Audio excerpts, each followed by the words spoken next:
కానీ శాలరీ ఇచ్చే టైంకి మా సార్ ఊర్లో లేరు.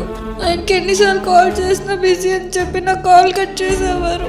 ఎప్పుడు నువ్వు నన్ను హెల్ప్ అడగలేదు, ఫస్ట్ టైం అడిగావు, అది కూడా డబ్బులు.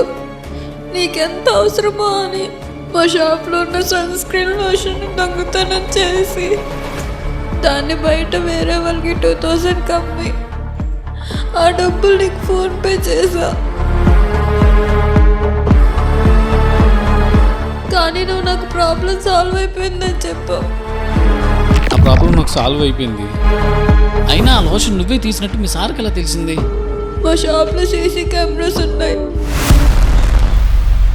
సీసీ కెమెరాస్ ఉన్నప్పుడు ఇలాంటి పని ఎందుకు చేసావు?